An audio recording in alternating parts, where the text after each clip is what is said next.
Bonsoir à tous, bienvenue dans notre émission La Réunion Léla. On va parler de numérique.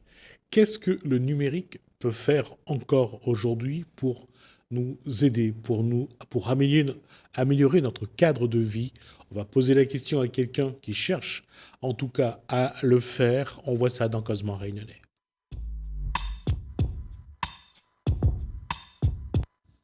Bonsoir Hervé Charlane. Bonsoir. On va parler de notre futur. Oui, on va parler de notre futur. Merci de nous avoir invités à votre émission. Alors, notre futur, d'abord, c'est quoi comme structure? Alors, notre futur, c'est une association, loi de 1901, à but non lucratif. C'est une structure au début qui a été créée par des passionnés qui, à force d'échanges, à force de visites aussi, ce groupe s'est rendu en Estonie où on a découvert un modèle un peu surprenant. Voilà, a décidé de porter un projet très ambitieux pour la Réunion et qui se veut simplificateur pour l'ensemble de nos concitoyens réunionnais. Alors, juste pour l'info, l'Estonie, c'est un petit pays de Europe. Et d'ailleurs, je crois qu'il fait partie des 27, si je me trompe. Tout à fait. Et une chose que je voulais dire, c'est quand on parle d'un modèle que on souhaite dupliquer, ça serait... Là, on parle de leur façon d'avoir des banques de données, de numériser, de dématérialiser l'information. Alors, pas tant dématérialiser l'information, c'est-à-dire qu'en France, l'information, elle est dématérialisée.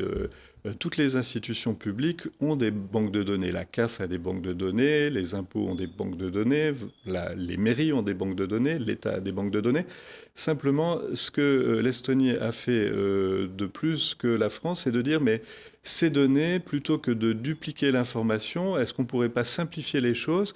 Et par exemple, eh bien, c'est la mairie qui a mon adresse. Donc, plutôt que d'aller dupliquer cette adresse partout, est-ce que, par exemple, lorsque je change d'opérateur téléphonique, est-ce que je ne peux pas tout simplement aller récupérer cette information dans la commune dans laquelle le citoyen habite, par exemple. Donc, c'est plus de l'interconnexion de bases de données que l'Estonie a réussi à réaliser que des bases de données en particulier. Alors, l'interconnexion, ça relève de ces lois qui permet d'une part, de partager ou pas, bien sûr, les informations, mais surtout de protéger l'identité de l'individu, de protéger sa vie privée. Et cette loi-là, lorsqu'on a commencé justement à dématérialiser, à numériser, les lois ont été, j'allais dire, votées pour protéger la vie privée des gens. Comment vous allez justement faire avec cette loi-là? Est-ce qu'il faudra la faire évoluer? Alors, tout à fait. Alors, cette loi-là, effectivement, elle est protectrice et je crois que tous les citoyens y tiennent. Par contre, elle évolue tous les jours. Par exemple, au mois de mars, au mois de mars dernier, le législateur a autorisé à constituer, par exemple, des bases de données pour les diplômes. Et donc, ça va permettre de manière simple de pouvoir vérifier qu'un médecin, qu'un expert comptable, qu'un professionnel dans une profession réglementée dispose bien du diplôme pour pouvoir exercer. Ce qui a posé peut-être un problème, parce que la structure administrative française, la façon de concevoir la loi, l'État a toujours eu sa chasse gardée. Ces lois, j'allais dire, le côté régalien de la loi fait que l'État a la main mise sur certaines choses. Et ça veut dire que vous avez essayé de partager ça? Alors, oui, on est en relation. En fait, on est un peu, j'allais dire, on a été un peu surpris par notre succès. En fait, au tout début de cette histoire, on a voulu démontrer que des choses étaient possibles. Et donc, à travers cette association, donc on a fait une demande demande de subvention auprès de la région et on s'est lancé dans une preuve de concept. On voulait d'abord démontrer que notre idée était bonne et que l'on pouvait simplifier les choses de manière facile. Et donc, pour cette preuve de concept, et ils ont accepté, décidé de travailler avec l'Université de La Réunion, le Crous, qui s'occupe des logements, de la restauration des étudiants, et puis le conseil départemental. En fait, quel était le challenge? En fait, le challenge, c'était de dire, mais lorsque un étudiant se rend au conseil départemental pour demander une bourse, il a énormément de documents, un certain nombre de documents à produire. Et l'idée, c'était de dire, mais ces documents, l'université les a déjà. Comment on peut faire pour que, à la demande de l'étudiant, l'université soit autorisée à transmettre ces informations au conseil départemental de manière à pouvoir réaliser cette transaction? Et lorsque l'on a travaillé là-dessus, on s'est également est apparu, vous savez que la Réunion est devenue fait partie des 2 premiers départements à avoir la carte nationale d'identité électronique en expérimentation. Et on s'est dit, mais cette carte nationale d'identité électronique, demain, elle pourrait remplacer la carte d'étudiant, par exemple. Et donc, on s'est rapproché du ministère de l'Intérieur et des services, justement, de la carte nationale d'identité électronique, qui nous ont dit, oui, effectivement, il y a quelque chose d'intéressant dans votre démarche. On souhaitera vous accompagner si vous vous rapprochez également du ministère de la Transformation publique qui est justement en train de vouloir simplifier tout ça. Et donc on s'est rapproché du ministère de la Transformation publique, on s'est rapproché notamment du programme qui s'appelle France Connect, qui est un grand programme national justement qui permet déjà les échanges de données. Hein. Je pense que certains de vos auditeurs, lorsqu'ils vont par exemple sur leurs impôts, ils voient apparaître le logo France Connect. France Connect est un agrégateur d'identité numérique. Il y a beaucoup d'identités numériques en France. Hein. Les plus connus sont impôts.gouv.fr, Amélie. Vous avez également des opérateurs privés, La Poste, Orange. Donc là, l'idée... et donc on s'est rapproché de France Connect qui nous a dit... oui, effectivement, La Réunion est un territoire d'expérimentation intéressant. Effectivement, vous nous avez convaincus en nous disant il n'y a qu'une seule région, il n'y a qu'un seul département, il n'y a que 24 communes et pourtant vous êtes 850 000 habitants, vous avez 2 des plus grandes villes de plus de 100 000 habitants en France. On peut être intéressé à vous accompagner, à faire en sorte que La Réunion soit terre d'expérimentation. Et donc, le projet Notre Futur... C'est un projet national, c'est l'objectif de ce projet, c'est de faire en sorte que La Réunion soit terre d'expérimentation sur cette problématique d'identité digitale, avec comme finalité, parce que l'association y tient, l'objectif pour nous, c'est de rendre l'identité digitale accessible à tous et l'ensemble des services publics et privés accessibles à tous. Et on pense notamment à La Réunion, au cas particulier de toutes les personnes qui ont des difficultés avec le monde numérique. Concrètement, qu'est-ce que vous avez déjà mis en place ou qu'est-ce que vous préparez? Alors, ce que l'on prépare, tout simplement, on pense avoir atteint ces objectifs parce que tout le monde travaille avec beaucoup d'intérêt. C'est justement ce premier service mis en ligne qui permettra à un étudiant de pouvoir demander sa bourse au département. Alors, pour l'instant, on fait des essais, sur des personnes fictives. Hein. Il faudra bien sûr l'homologation, tout, comme vous le rappeliez, tout est contrôlé. On a l'Agence nationale de sécurité des systèmes d'information qui agrée justement ces organisations, ces interconnexions. Donc c'est un parcours qui va prendre du temps. Mais l'objectif, c'est justement de faire en sorte que toutes les énergies viennent se concentrer à La Réunion, terre d'expérimentation. C'est vraiment ça notre projet. On a parlé d'une demande de bourse au conseil départemental. Est-ce que ça veut dire que on peut faire une seule demande de bourse aussi bien pour le conseil départemental, la région? Alors, ce qui est extrêmement intéressant, c'est qu'on a rencontré l'ensemble des acteurs publics du territoire. On a, grâce à l'Association des maires de La Réunion, on a contacté les différentes communes. Et à chaque fois que l'on les a rencontrés, il y a des nouveaux services qui sont demandés. Donc, notre objectif, notre souhait, c'est effectivement, comme vous le disiez, de pouvoir faire en sorte qu'un Réunionnais qui est étudiant puisse avoir ses demandes de bourse, puisse avoir sa continuité territoriale, puisse avoir l'ensemble de ses services facilités. On sait qu'à La Réunion, il y a entre 15 et 20 000 demandes de logement. Souvent, ce sont des dossiers qui se répètent, hein, parce qu'il y a plusieurs opérateurs. Aujourd'hui, est-ce que c'est possible qu'une personne qui ait besoin justement de faire une demande de logement peut faire un seul dossier et que ce dossier aille aux différents opérateurs sans avoir à recommencer à chaque fois les mêmes démarches? Alors, c'est tout à fait envisageable. C'est vraiment l'objectif. C'est l'objectif et du reste, des communes, des bailleurs sociaux sont extrêmement intéressés. On va probablement avoir une nouvelle preuve de concept entre une grande commune de Lille et un gros opérateur, un gros bailleur social, justement pour pouvoir fluidifier les informations. Les bailleurs sociaux sont demandeurs de travailler avec les assurances pour s'assurer que leur parc immobilier est bien assuré, sont demandeurs de pouvoir vraiment, à chaque fois qu'on discute avec des partenaires, tout le monde est demandeur. On sent que vraiment ce projet intéresse tout le monde. Et c'est extrêmement motivant pour les bénévoles que nous sommes, puisque nous sommes des bénévoles. Nous avons une chargée de mission que nous a permis de recruter la région, mais sinon c'est un groupe de bénévoles passionnés qui œuvrent à ce projet. Alors, professionnellement, vous êtes donc expert comptable et également commissaire aux comptes.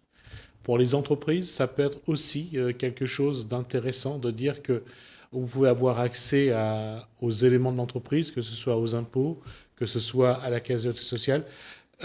J'allais dire qu'aujourd'hui, interconnecté, c'est vraiment plus rapide dans la gestion, dans la vie d'une entreprise. Oui, oui. Alors déjà, énormément de choses ont été faites, hein, et, les experts comptables ont vu la digitalisation de l'administration publique, hein, maintenant depuis une vingtaine d'années. Du reste, c'est pour ça que je me suis intéressé à ces sujets, parce que lorsque j'étais élu au Conseil de l'ordre à la Réunion, j'ai participé au niveau national à la mise en œuvre de toutes ces relations entre les banques, les organismes sociaux, l'État, bien sûr, les impôts, entre les entreprises, leurs tiers de confiance qui sont les experts comptables et puis les administrations publiques.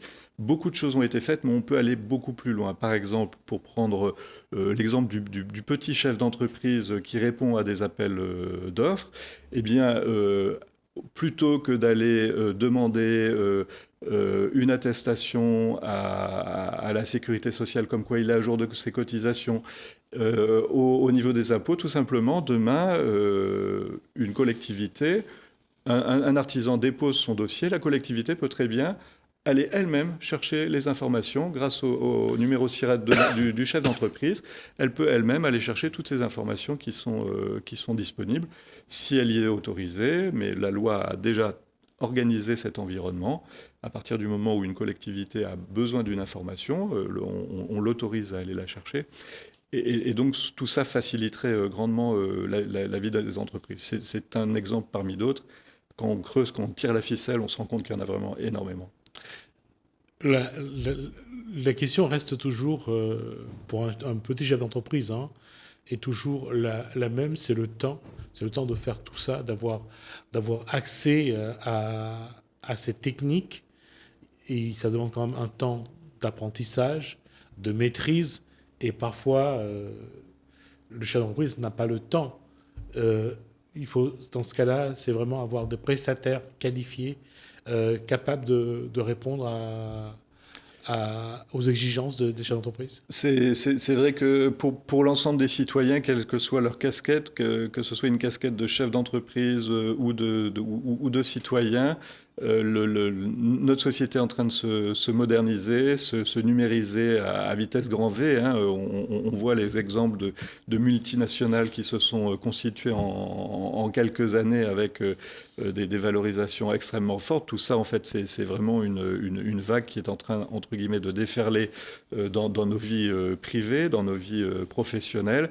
Et le chef d'entreprise doit s'adapter. Il a dû s'adapter à la facture électronique. On parlait des appels d'offres des collectivités locales. Désormais, il est obligé d'aller déposer sa facture électronique sur le site Chorus national.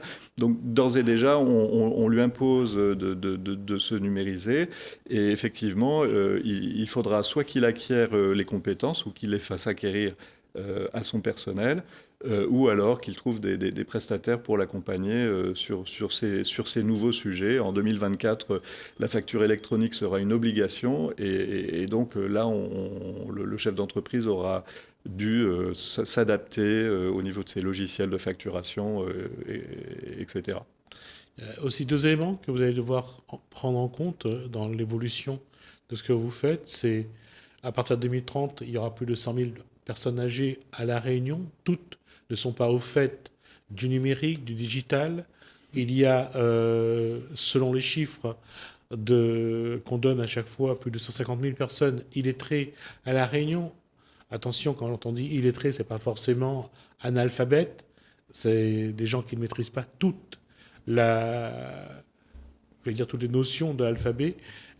Comment, pour ce public-là, qu'est-ce qu'il va falloir faire pour que... Et je reviens aussi à les personnes âgées, il y en a qui sont vraiment très branchées, qui sont très au fait du numérique. Il y a d'autres qui sont totalement très loin. Comment préparer ce public aussi à utiliser ce que vous voulez faire? Alors, c'est vraiment l'essence même de notre projet. Ce projet, si on l'a fait, c'est bien sûr pour simplifier, mais on a pensé avant tout aux personnes qui étaient exclues du monde du numérique. Et notre parti pris, c'est de dire que la digitalisation, de toutes les manières, elle est inévitable et donc travaillons le problème à la base, c'est-à-dire arrêtons de demander à des personnes des informations qui sont déjà disponibles. Ça va permettre de libérer notamment les personnes qui traitent. Il y a quelques jours, je suis allé demander la nouvelle carte nationale d'identité électronique. Et on m'a demandé à nouveau une photocopie d'EDF plus l'original. La personne a scanné la facture, etc. Bon, tout ça, ça peut être évité demain, alors sauf la problématique des empreintes digitales. J'ai appris que là, malheureusement, il faudra aller déposer ces empreintes digitales. Mais hormis ce point-là, demain, l'ensemble du traitement de la demande de carte nationale d'identité électronique pourra se faire de manière beaucoup plus simple. Et ce qui va permettre de libérer les agents territoriaux de ces fonctions, d'aller scanner des documents. C'est inutile d'employer du personnel à aller scanner une information qui existe déjà. Adaptons nos systèmes d'information, libérons le temps de ces personnes pour que ces personnes puissent justement accueillir le public dont vous parlez, les gens qui ont des problèmes qui sont de tout ordre, parce qu'on ne parle pas non plus des personnes handicapées physiques, handicapées mentales. Donc on a vraiment besoin de mettre beaucoup de gens à l'accueil, voire même dans ces maisons de services qui sont en train de se développer. On peut penser aussi demain à des bus itinérants ou à des gens qui se rendent à domicile. Et ce qui va... aujourd'hui, l'État, du reste, a un grand projet de création de médiateurs, ce qu'ils appellent des médiateurs numériques. On a aussi Aidant Connect, la personne qui va aider à la connexion. Ce seront demain des tiers de confiance qui aideront toutes ces personnes-là à pouvoir réaliser ces formalités. La personne tiers de confiance pourra réaliser des actions pour le compte de cette personne en difficulté. Après, il faudra bien traçabiliser toutes ces transactions pour demain aussi pouvoir savoir quelles sont les responsabilités de chacun et pouvoir protéger également ces personnes. On reviendra sur ce point, mais je vous pose la question, c'est protéger la vie privée, c'est sans doute là le fil rouge qu'il va falloir, respecter. Oui, tout à fait. Et respecter ce fil rouge, c'est de la sécurisation, c'est là-dessus que l'on travaille. Alors, il faut malheureusement rentrer dans un peu de technique pour que vos auditeurs comprennent, mais c'est tout simplement, vous avez des bases de données, elles existent déjà.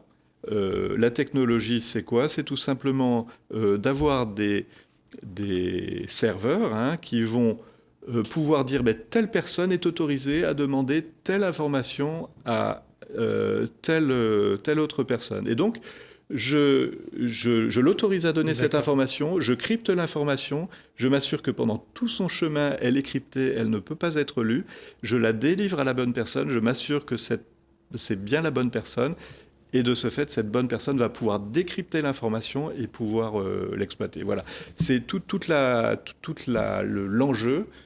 C'est dans la sécurité, justement, et donc on utilise des méthodes de cryptage, hein, et du reste, pour revenir à l'Estonie, si ce pays est si à l'avant-garde que ça, c'est tout simplement parce que lorsque la Russie s'est retirée, l'URSS s'est effondré, la Russie s'est retirée de l'Estonie, l'Estonie a dû reconstruire toute une administration publique en partant d'une page blanche en 1991.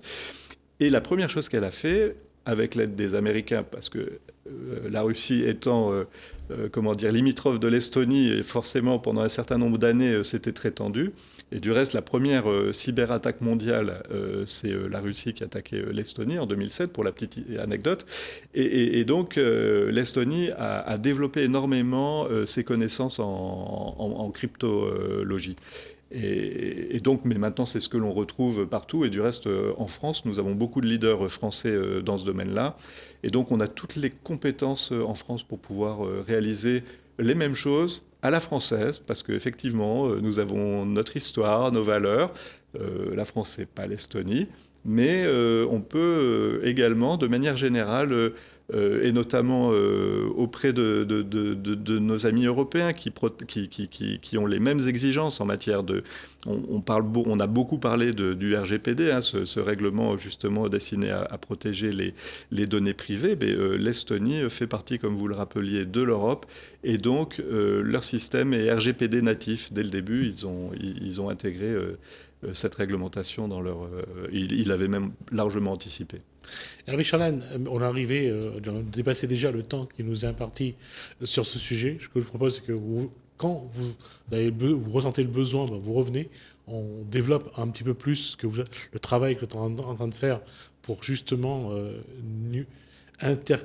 c'est vraiment de l'interconnexion, et voir un petit peu où c'en est, comment ça avance, et comment on pourra communiquer avec vous, et pour mettre un petit peu les citoyens réunionnais à la page du travail que vous faites. Merci d'être venu jusqu'à nous. Merci à vous de nous avoir accueillis. Et l'actualité de notre association, c'est notrefutur.re, NOUTFUTUR.RE. Merci à vous de toute façon, vous reviendrez, en tout cas sans problème, et on verra un petit peu comment ça avance. Merci à vous encore une fois. On va marquer une pause. On se retrouve juste après.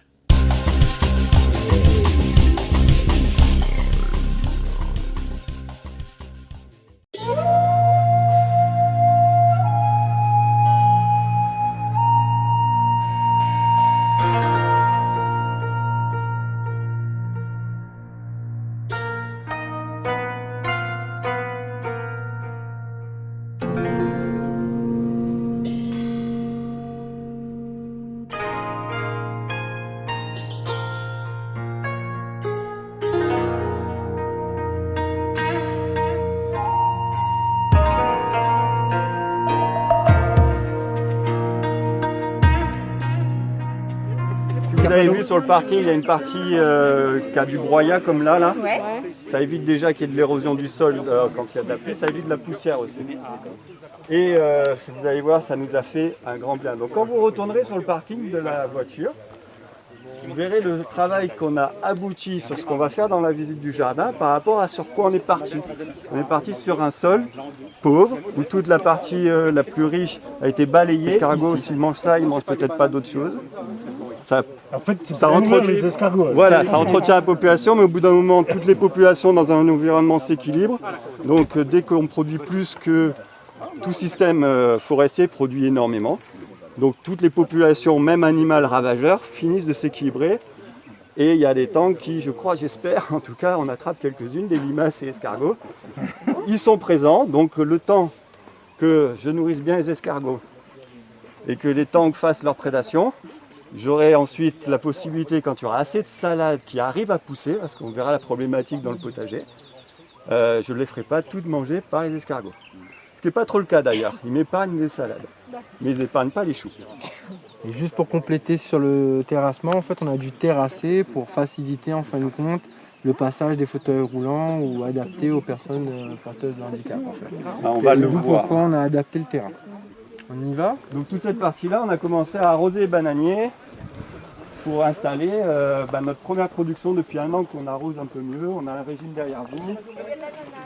Oui.